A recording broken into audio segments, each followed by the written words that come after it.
कल्पना कीजिए, साल है 1600। भारत का एक विशाल मुगल बंदरगाह, सुबह की सुनहरी रोशनी, लकड़ी के जहाज किनारे खड़े हैं, और दूर समुद्र में एक अंग्रेजी जहाज लहरों को चीरता हुआ भारत की ओर बढ़ रहा है। उस जहाज पर बैठे अंग्रेज व्यापारी तलवार नहीं, बल्कि मसालों की एक सूची लिए हुए हैं। उन्हें नहीं पता कि उनका यह सफर इतिहास बदल देगा। 31 दिसंबर 1600 को इंग्लैंड की महारानी एलिजाबेथ आई ने एक व्यापारिक कंपनी को चार्टर दिया, ईस्ट इंडिया कंपनी। मकसद था भारत से मसाले, रेशम और कपड़ा खरीदना। 1608 में उनके जहाज सूरत पहुंचे और कुछ वर्षों बाद मुगल सम्राट जहांगीर के दरबार में अंग्रेज राजदूत सर थॉमस रो ने व्यापार की अनुमति हासिल कर ली। सब कुछ सामान्य व्यापार जैसा लग रहा था, लेकिन 1707 में औरंगजेब की मृत्यु के बाद मुगल साम्राज्य कमजोर पड़ने लगा और भारत छोटे छोटे राज्यों में बंट गया। अंग्रेजों ने इस बिखराव का फायदा उठाया और फूट डालो और राज करो की नीति अपनाई। फिर आया 1757, बैटल ऑफ प्लसे।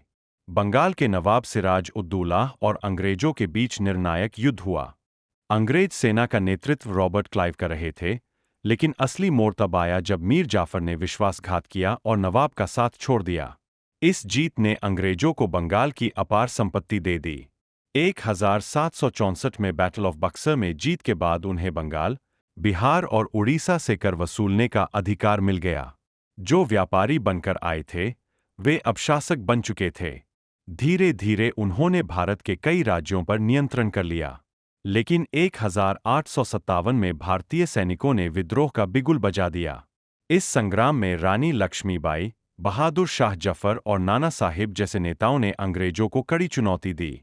हालांकि विद्रोह सफल नहीं हुआ, पर इसने ब्रिटिश हुकूमत की नींव हिला दी। 1858 में ब्रिटिश सरकार ने ईस्ट इंडिया कंपनी से सत्ता अपने हाथ में ले ली और भारत सीधे ब्रिटेन के अधीन आ गया। बाद में क्वीन विक्टोरिया को भारत की साम्राज्ञी घोषित किया गया और ब्रिटिश राज की आधिकारिक शुरुआत हुई। रेलवे बनी, कानून व्यवस्था आई, लेकिन साथ ही भारत की संपत्ति का भारी शोषण भी हुआ।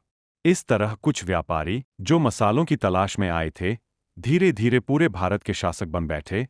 और यह कहानी हमें याद दिलाती है कि जब एक देश अंदर से बन जाता है, तो बाहरी ताकतें उस पर आसानी से राज कर सकती है।